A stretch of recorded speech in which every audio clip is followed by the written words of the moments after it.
नमस्कार, मेरा नाम है दिलीप कुमार पांडे और आप देख रहे हैं नमस्ते यूपी का खास कार्यक्रम चुनावी चर्चा।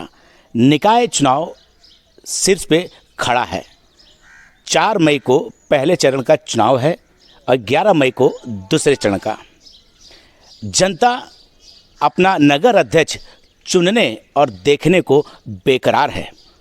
हो भी क्यों ना, नगर के विकास की जो बात है। आज हम यहाँ मौजूद हैं यहाँ के गणमान्य पत्रकारों के साथ, जिनसे हम बात करेंगे, चर्चा करेंगे कि नगर का अध्यक्ष कैसा होना चाहिए, किन कामों पे उसे ध्यान देना चाहिए, क्या नया होना चाहिए जो जनता के हित में हो। आपका नाम? एसपी पांडे। पांडे जी, बताइए कि नगर निकाय चुनाव हो रहे हैं, लोकल चुनाव है।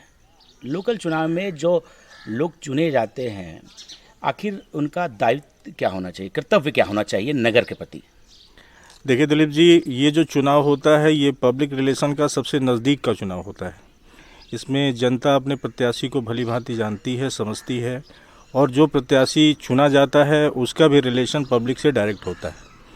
तो जो चेयरमैन है वो जनता की परेशानियों को, उनकी असुविधा को बहुत अच्छी तरह से समझता है और बहुत नज़दीक से जानता है कि हमारे नगर को किस चीज़ की ज़रूरत है। दूसरी बात यह है कि नगर अध्यक्ष जो है वो ऐसा होना चाहिए जो क्रिएटिव हो। जैसे एक टेंडेंसी बन गई है कि नगर में नाली, खड़ंजा, इस तरह की चीज़ों का जो है विस्तार करना है, बनाना है, और यहीं तक बातें सीमित हो जाती हैं। जबकि कई और बुनियादी सुविधाएं हैं जिनसे जनता अभी महरूम है, उनको नहीं मिल पाई है, उसके बारे में विचार करना चाहिए। जैसे एक चिकित्सालय बहुत इम्पोर्टेंट फैक्टर है, जो रूरल क्षेत्र में जहां ग्रामीण रहते हैं उनको चिकित्सा के लिए बहुत संघर्ष करना पड़ता है। तो उनको क्रिएटिव होना चाहिए कि हम चिकित्सालय बनवाएं, विद्यालय बनवाएं, या क्या अन्य ऐसी चीज़ें बनवाएं जिससे पब्लिक उसका लाभ उठा पाए। नहीं, प्राइवेट अस्पताल तो यहाँ पर है ही, स्कूल भी लगभग बना ही हुआ है, तो उसमें क्या नया हो सके, क्या हॉस्पिटल बनाएंगे फिर कहाँ? देखिए, जो सरकारी सुविधाएं होती हैं उसमें पब्लिक को चीप एंड बेस्ट सुविधा मिलती है। वहाँ जाना, वहाँ की चीज़ों को लाभ लेना काफ़ी आसान होता है, जबकि सस्ती भी होती हैं। जबकि निजी संस्थान का जो अस्पताल है वो अपने हिसाब से चलता है।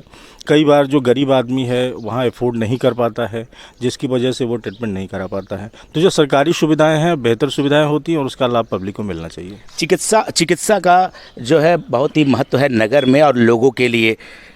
5 साल कम है एक नगर अध्यक्ष के लिए या ज़्यादा है? 5 साल पर्याप्त समय है नगर के विकास के लिए।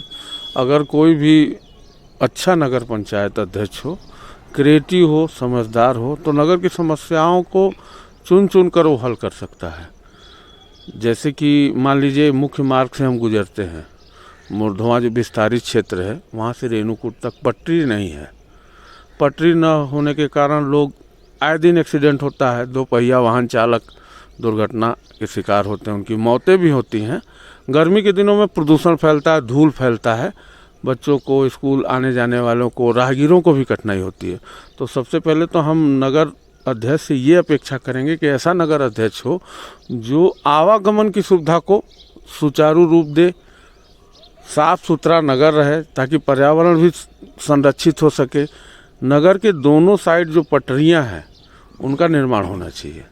उनके निर्माण होने से क्या होगा कि कम से कम 2 पहिया वाहन चालक दुर्घटना के शिकार नहीं होंगे। आए दिन जो जाम लगता है, बच्चे स्कूल से छूटते हैं 1:30-2 बजे और मुरधवा और खाड़ पासर के जो बच्चे हैं वो अपने घर पहुँचते हैं 4 बजे। क्यों? क्योंकि जाम लगता है, ट्रैफिक की आवाजाही इतनी ज़्यादा है। पटरियों का निर्माण न होने के कारण जो है गाड़ियाँ फंसती हैं, जिसके कारण जो है रोज यहाँ पे जाम की समस्या है। तो पहले हम चाहेंगे जाम यहाँ से समाप्त करने की। पटरियाँ दोनों तरफ हों, चिकित्सा की व्यवस्था हो, बिजली पानी की बात होती है, कुछ नया जो जनता के लिए एक उम्मीद जगा सके। दिलीप जी, ऐसा है कि जितने भी अध्यक्ष आ रहे हैं या पूर्व में थे, मैं सोचता हूँ कि अब वो अध्यक्ष आए जो अपनी सत्ता को संभाल सके, किसी की गोदी में बैठ के ना खेले। ईओ जितने भी आ रहे हैं उनकी गोदियों में बैठ के खेलते हैं, काम करने से कोई मतलब रहता नहीं है। हम चाहते हैं कि जो भी नगर पंचायत, अब नगर पंचायत का क्षेत्र काफ़ी बड़ा हो गया है, विशाल हो गया है। पहले केवल रेणुकूट नगर पंचायत था, मुरधवा, खड़पातर सब इसमें जुड़ गया है और काफ़ी इंफ्रास्ट्रक्चर इन लोग को मिला है। यदि ये केवल उसी का विकास कर ले जाते हैं जिसमें सामुदायिक भवन भी है, एजुकेशन भी है, हॉस्पिटल भी है, सारी चीज़ें हैं, तो उसका विकास कर लेते हैं तो हमारे क्षेत्र का विकास स्वतः हो जाएगा। लेकिन ये केवल एक राजनीति में फंसे रहते हैं, वो है औद्योगिक राजनीति। केवल ये पब्लिक का उल्लू बनाते हैं, इनके पास मुद्दे नहीं रहते हैं। अब नगर में जो भी अध्यक्ष आए वो एक अच्छे मुद्दे के साथ आए, क्योंकि ये औद्योगिक नगर है, चारों तरफ औद्योगिक इकाई हैं, उनके साथ तालमेल करके नगर का विकास करें। पिछले 15 साल, पिछले 25 साल में कभी करोड़ों रुपए लग चुका है और मेरे हालत में मुझे नहीं दिखता कि नगर का कोई विकास हुआ है। आपको क्या लगता है कि वो कौन सा मुद्दा होना चाहिए, जो खास कार्य होना चाहिए, जो अभी तक नहीं हुआ? युवाओं के सारे मुद्दे इन लोग को लेना चाहिए। युवाओं को नौकरी नहीं मिलती है, युवाओं के लिए हाई एजुकेशन के लिए नहीं है। युवाओं के लिए भी, मैं अपने एक इंस्टीट्यूट में गया था, वो महिला मैंने मिली और बच्ची मुझे मिली, बोली कि सारे काम होते हैं लेकिन नगर के जितने भी शौचालय हैं सब पे ताले पड़े हुए हैं, सब बेकार पड़े हैं। महिलाओं के लिए कोई शौचालय नहीं है नगर में, बच्चों के लिए कोई सिटी बस टाइप का नहीं छोड़ा गया है। हम पीपरी से लेकर मुर्धवा तक आते जाते हैं, ऑटो में जाते हैं, हमारे परिवार वाले चिंतित रहते हैं कि हम घर पहुँचेंगे कि नहीं पहुँचेंगे। तो कुछ सुविधाएँ ऐसी हों जो सार्वजनिक रूप से हों और लोगों के काम आए, ना कि बड़े बड़े पैसे खर्च करके एक ही चीज़ को 4 बार रिपीट करके यदि आप काम करते हैं, केवल पैसे का दुरुपयोग करते हैं, अपनी जेब भरते हैं। नगर पंचायत अध्यक्ष पढ़ा लिखा है, मुद्दों के साथ आए और काम कराए और जानकार हो, पढ़ा लिखा हो, जानकार हो, नौकरी की बात भी होनी चाहिए। प्राइवेट संस्था भी है यहाँ हिंडाल्को से, अक्सर कंपनी को लेके बात होती है, मजदूर की बात होती है। कुछ नया ऐसा मुद्दा और भी है हिंडाल्को की सिवा जिससे लड़ा जा सके और कुछ दिया जा सके? देखिए, सबसे पहले तो हम ये कहना चाहेंगे कि नगर पंचायत का चुनाव या गठन इसलिए नहीं हो रहा है कि किसी औद्योगिक संस्थान के खिलाफ लड़ने की है। उसका उद्देश्य बाकी क्षेत्र में विकास कार्यों को करना है। वहाँ की सड़क, नाली और संपर्क मार्ग और व्यायामशाला जैसी मूलभूत सुविधाएं, अस्पताल, चिकित्सालय, स्कूल, सरकारी स्कूल हैं लेकिन बहुत सारी उसके अंदर में व्यवस्थाएं नहीं हैं, कमरे बने हुए हैं, फर्नीचर नहीं है। इन सारी चीज़ों की व्यवस्था को देख रेख करने के लिए, उसको एक गति प्रदान करने के लिए नगर पंचायत की स्थापना का उद्देश्य होना चाहिए। न जबकि हो क्या रहा है कि ये सारे लोग डाइवर्ट होते हैं किसी एक औद्योगिक संस्थान के अगेंस्ट में। वो आपका प्रथम कर्तव्य नहीं होना चाहिए, वो सेकेंडरी होना चाहिए। आज करोड़ों का फंड आता है नगर पंचायत में, वो सारे फंड डाइवर्ट जब खर्च होते हैं, आप उसके पीछे जा कर के देखिए तो वो काम पब्लिक की सुविधा प्रदान करने के उद्देश्य से नहीं किए जाते हैं, आए हुए फंड को खर्च करने के उद्देश्य से किए जाते हैं। दोनों में बहुत अंतर है। फंड को खर्च करना और जनता की लाभ के लिए खर्च करना, दोनों में बहुत अंतर है। फंड खर्च कर दिए जाते हैं, जनता को उससे लाभ हो रहा है, नहीं हो रहा। नाली बन रही है तो सड़क टूट जा रही है, और सड़क बन रही है तो नाली तोड़ दी जा रही है। तो नाली बन रही है तो उसमें ढलान नहीं हो पा रहा। लाइट लग रही है तो लाइट किस जगह लगाया जाए जहाँ से ज़्यादा लोगों को सुविधाएं मिल पाए। आज नगर में टेम्पो स्टैंड नहीं है। अब यहाँ पे हम लोग खड़पात्र में बैठे हैं, यहाँ मोड़ पे टेम्पो स्टैंड मेन सड़क पे है। आए दिन यहाँ पे ढलान है और आए दिन यहाँ दुर्घटनाएं होती रहती हैं, लेकिन फिर भी टेम्पो स्टैंड वहीं पर बना हुआ है। बस स्टैंड रेणुकूट नगर में नहीं है, सब्जी मंडी नहीं है। इन सब चीज़ों पे काम नहीं हो रहा। ईएसआई का अस्पताल है, ईएसआई अस्पताल के अंदर में सुविधाएं वहाँ पे नहीं है। इसके पीछे हमारी बात होनी चाहिए, लेकिन हम इन सब चीज़ों पे ध्यान नहीं दे करके हम किसी और दूसरी तरफ डाइवर्ट हो जा रहे हैं। हमारा नगर अध्यक्ष ऐसा हो जो इतना क्रिएटिव हो, जो इस ओर ध्यान दे। सब्जी मंडी की बहुत बड़ी बात रही है, हमेशा दुर्घटना देखी जा रही है। कई जो हमारे प्रतिनिधि रहे हैं वो इसके लिए लड़ाई भी लड़ रहे हैं, लेकिन अभी तक सुचारू रूप से व्यवस्था नहीं हो सकी है। ऐसा नगर अध्यक्ष चाहिए जो इस पे लग के काम करे। पब्लिक से कैसा रिलेशन होना चाहिए कि नगर अध्यक्ष का? पब्लिक अभी क्या है, जैसे जो भी अपने नगर अध्यक्ष के चुनाव लड़ रहे हैं वो सारे लोकल अपने प्रत्याशी हैं, पब्लिक से वो जुड़े हुए हैं। उनका रिलेशन एकदम ऐसा होना चाहिए जैसे रोज़मर्रा की तरह लोग जो आपस में मिलते हैं, हर कोई उनसे कभी भी जाके मिल सके। ऐसा नहीं होना चाहिए कि जब भी पब्लिक को उनसे मिलना हो तो उनके लिए स्पेशल टाइम और वो निकालना पड़े। जब भी पब्लिक को किसी चीज़ की ज़रूरत हो, कोई बात करनी हो, तो वो जब चाहे वो नगर अध्यक्ष से जाके मिल सके, ऐसा व्यवस्था होना चाहिए। कभी कभी होता है कि मिलने लोग जाते हैं और रहने के बावजूद वो मना कर देते हैं, शायद थक जाते होंगे, इतने लोगों से मिलने के बाद थक जाते होंगे, तो कभी कभी मना भी कर देते हैं। नहीं, हो सकता है थक जाते हो, लेकिन आपके पब्लिक के प्रति जिम्मेदारी है, आपको मिलना पड़ेगा, आपको टाइम देना पड़ेगा। और दूसरी चीज़, यहाँ पे अपने रेणुकूट में शादी ब्याह के लिए कोई कल्याण भवन नहीं है। एक ये बहुत ज़रूरी है, क्योंकि गरीब जो लोग हैं वो बेचारे वो कहीं व्यवस्था अपनी नहीं बना पाते हैं। बड़े बड़े होटलों में वेंटेक हॉल बने हुए हैं, लेकिन उनमें क्या है कि उनकी इतनी ज़्यादा डिमांड है पैसों की कि वो बेचारे नहीं कर पाते। कहीं रोड किनारे टेंट लगा के शादी कर रहे हैं, वो भी दुर्घटना का कारण है। तो एक जो है यहाँ वेंकेट हॉल होना चाहिए जिसमें अच्छे से वो शादी कर सके अपने बच्चों की। ये अच्छा रहा कि एक हॉल होना चाहिए शादी के लिए। पानी अक्सर समस्या बहुत बड़ी रही है, गर्मियों में सूख जाना, फिर उसके बाद टैंकर से पहुंचाना। क्या लगता है आपको कि इस मुद्दे में खर्च ज़्यादा होता है और काम कम? देखिए दिलीप जी, सबसे बड़ी बात यह है कि पानी की सुविधा यहाँ दी गई है, प्लांट बनाया गया है, आरओ सिस्टम लगाया गया है, लेकिन एक बुनियादी बात यह है कि नगर पंचायत के स्तर पे जो चुनाव हो रहा है उसमें करप्शन बहुत ज़्यादा है। जो भी नगर पंचायत अध्यक्ष चुना जाता है या सभासद चुना जाता है तो उसका पहला मोटो होता है कि वो कितना धन कमाएगा, और जब भी कोई काम होता है तो गुणवत्ता नहीं होती है उसकी, वो फेल्यूर होता है या उसको बार बार रिपीट किया जाता है। इतनी बड़ी परियोजना लगाई गई है, यह सफिशिएंट है? अगर इसको ठीक ढंग से लगाया जाए, ठीक ढंग से इसका संरक्षण हो, तो मुझे नहीं लगता कि इस आबादी को सुचारू रूप से पानी सप्लाई नहीं किया जा सकता। लेकिन जो भी शासन में आता है, सत्ता में आता है, जिसको भी पब्लिक चुन के लाती है, उसका ये होता है कि हम कितना ज़्यादा इसमें जो फंड आ रहा है उसमें हम अपनी कमीशन खोरी कर लें या उससे हम धन कमा लें, उससे पब्लिक का हित प्रभावित होता है। ये जाहिर सी बात है और सब लोग इस बारे में जानते हैं, लेकिन कोई बोलना नहीं चाहता है। अगर कोई ऐसा नगर अध्यक्ष बनता है जो इन सब बातों से इतर पहली प्राथमिकता पब्लिक के विकास को दे, उनकी जन सुविधाओं को दे, तो शायद ये समस्या अपने आप दूर हो जाएगी। समस्या दूर हो जाएगी। क्या लगता है कि चुनाव का वक्त आते ही बहुत सारी चीज़ें, मतलब पॉकेट खुल जाता है, खर्च होने लगता है, जीतने के बाद क्या अपने जेब से भी लोग खर्च करते हैं? मैंने तो ऐसा कोई प्रत्याशी देखा नहीं जो अपनी जेब से खर्च करता है। मैंने ये देखा है कि 5 साल में वो 5 गाड़ियां खरीद लेता है और फॉर्च्यूनर से चलने लगता है, समझ रहे? उसका केवल एक ही काम कहता है कि मैं कैसे धन अर्जन करूं। आज की तारीख में रेणुकूट नगर पंचायत ऐसा इलाका है जहां पे सबसे ज़्यादा पढ़े लिखे लोग हैं, और हम लोग को ऐसा प्रत्याशी सुनना चाहिए। पहले तो नगर पंचायत का मैं फंडा क्लियर कर दूं कि फंडा है क्या। राजीव गांधी के समय से पंचायत का फंडा ये था कि हम नगरवासी, हम क्षेत्रवासी अपना एक ऐसा प्रतिनिधि चुनेंगे जो हमारे लिए काम करेगा। ही इज़ आवर एम्प्लॉय, वो जनता का आदमी बन के काम करेगा और हमारे लिए काम करेगा।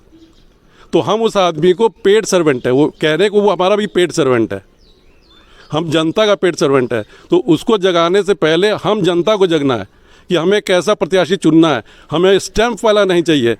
आज की तारीख में जितने भी अध्यक्ष खड़े हो रहे हैं वो स्टैंप वाले हैं। स्टैंप वाले का मतलब समझ रहे हैं कि वो अध्यक्ष सामने है। अभी कुछ दिन पहले मैंने एक इंटरव्यू देखा था, उसमें शायद ये देख रहा था वो प्रत्याशी का नाम ही नहीं बोल रहा था, अपना ही नाम प्रचार किए जा रहे थे। तो अभी से जब अपना प्रचार कर रहे हैं, और अभी हमारे यहाँ जितने प्रत्याशी खड़े हैं 12, उसमें से 10 वो लोग हैं जो कि स्टैंप है, डमी कैंडिडेट्स है वो। और आज की तारीख में एक सबसे बड़ी बात है, 5 साल 10 साल हो गए नगर पंचायत को बने हुए, और रेणुकूट नगर पंचायत क्षेत्र के आदमी अपना मृत्यु प्रमाण पत्र, जन्म प्रमाण पत्र नहीं ले सकते, अपनी मोहर नहीं मार सकते। आज जिस व्यक्ति ने उसके खिलाफ आवाज़ उठाई उसको जेल चला गया, उस समय वो अध्यक्ष सो रहे थे। आज आपको 5 साल 4 साल हो गया, आपको बिल्डिंग मिले हुए, उस बिल्डिंग के आपके पास कागज नहीं है, आप उस क्षेत्र में गए नहीं, लेकिन चुनाव आते ही मात्र 3 महीने के अंदर आप पूरी तरह छा गए। जो आप पूछ रहे हैं वो करें, 3 महीने के अंदर पूरा खर्च करते हैं, अपना 10-20 लाख खर्च करते हैं और उसका 20 गुना पैसा वो अर्जन करते हैं। मृत्यु प्रमाण पत्र हो गया, आय प्रमाण पत्र हो गया, इसके लिए आदमी बहुत भटकते हैं। रेणुकूट नगर पंचायत की व्यवस्था इस टाइप की है कि 1995 में जब पहली बार नगर पंचायत के चुनाव यहाँ हुए थे तो कुल 18 वार्ड थे उस समय।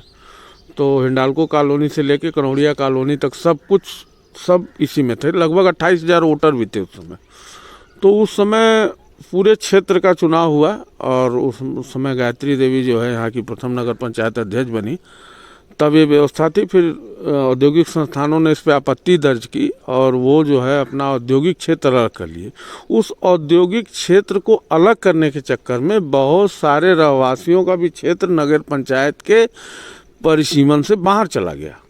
आज उनकी स्थिति ये हो गई है कि वो एक तरह से रोहनिया मुसलमान वाली स्थिति हो गई है कि न उनको मृत्यु प्रमाण पत्र जारी हो रहा है, न जन्म प्रमाण पत्र जारी हो रहा है, न निजी संस्थान के अस्पताल से जारी हो रहा है, न ही नगर पंचायत की। तो नगर पंचायत ये देखेगी, सरकार देखेगी, वो कहते हैं कि सरकार ऐसा कर रही है। नहीं, सरकार के पास ये समस्या है, लेकिन व्यवस्था ये है कि नगर पंचायत के पास अगर वो अमुक व्यक्ति जाता है तो उसको बोला जाता है कि आप नगर पंचायत परिसीमन क्षेत्र से बाहर हो, आप हिंडाल्को से लो। हिंडाल्को ये बोलती है कि हमारे यहाँ तो आपके यहाँ कोई रिकॉर्ड नहीं है तो हम आपको दे नहीं सकते। तो ये व्यवस्था जो है जिला स्तर पे होनी चाहिए थी। ये बहुत बड़ी समस्या है रेणुकूट नगर पंचायत की कि जन्म और मृत्यु प्रमाण पत्र यहाँ पे जारी होने में बहुत असुविधा। रास्ता कैसे निकलेगा इसका? रास्ता के लिए पहल करना पड़ेगा, प्रशासन को पहल करना पड़ेगा। जो नगर अध्यक्ष है वो। और मेरा एक सवाल है, जब नगर पंचायत उस क्षेत्र का विकास कर सकती है, वहाँ नाली बना सकती है, खड़ंजा बना सकती है, नए बिजली के खंभे लगा सकती है उस क्षेत्र में, तो वहाँ के लोगों को वो ये सर्टिफिकेट क्यों नहीं दे सकती? अपने ही क्षेत्र में काम कर रही तो अपने क्षेत्र के नगरवासियों को क्यों नहीं देगी वो? कई चेयरमैन आए हैं, उस पर बहस किए हैं, नहीं हो पा रहा है, कहीं तो कोई पेच फंसा होगा। नहीं, ऐसा नहीं है। ईओ की जिसको इच्छा रहती है उसको देता है, ऐसे मेरे पास प्रमाण है।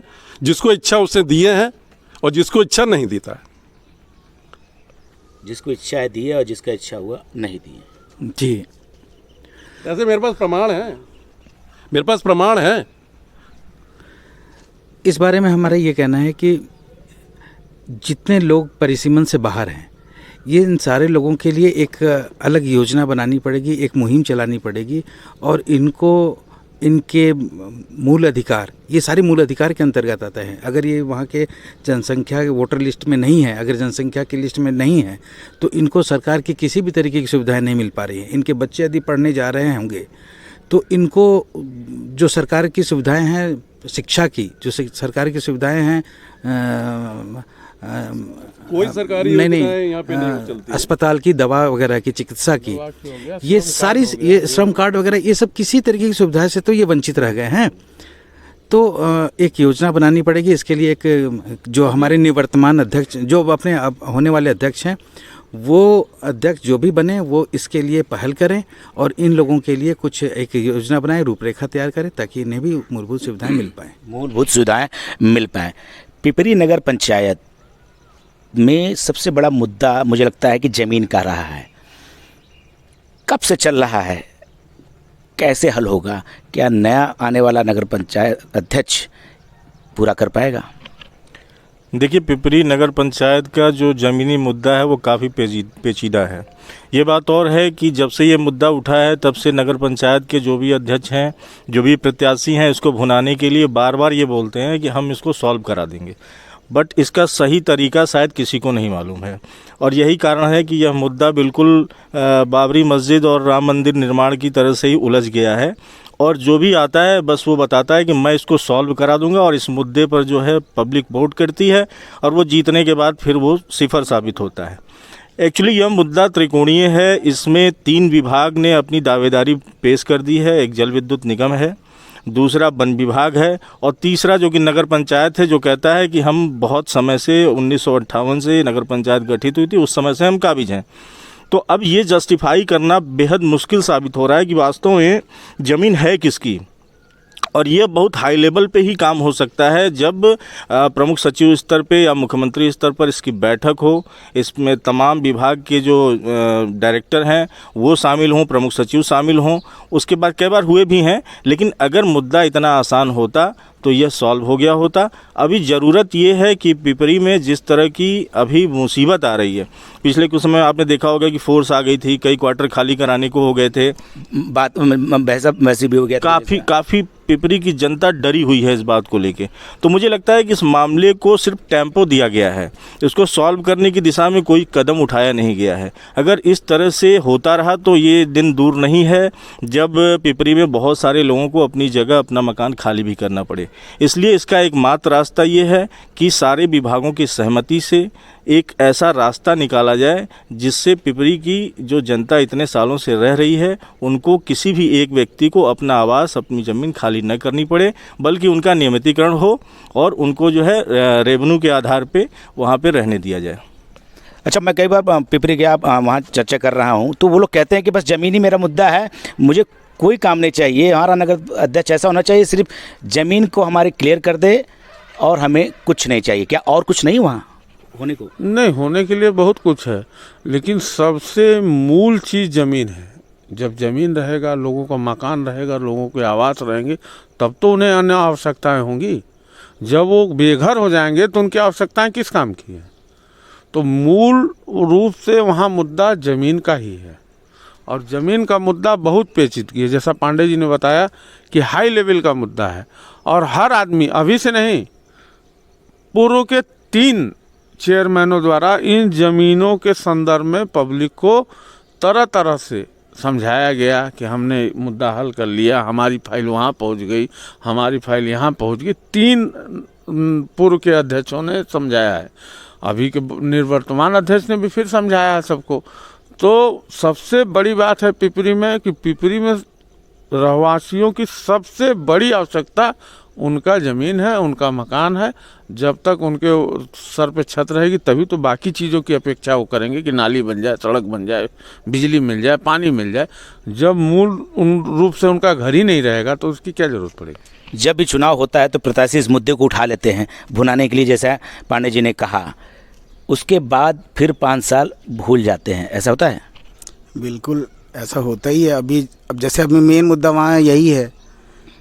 इसके पूर्व जो अभी अध्यक्ष हैं वहाँ पे, उन्होंने भी अभी यही इसी को लेके खूब फेसबुक और सारी चीज़ों पे उन्होंने खूब किया कि हमने योगी जी तक ये बात करी है, सबको जो है उनका जहाँ वो रह रहे हैं वो उन्हें मिल जाएगा, सारी चीज़ें उन्होंने की हैं। ये तो नए प्रत्याशी बोल रहे हैं। नए प्रत्याशी भी बोल रहे हैं कि हम उसको जो है करा देंगे और कर देंगे। लेकिन मुझे ये समझ में नहीं आता, अभी योगी जी का फरमान जारी हुआ, बुलडोजर चला, जो अवैध निर्माण है उनको सब तोड़ के हटा दिया, अवैध कब्जों को हटा दिया, तो ये भी तो अवैध कब्जों में आते हैं।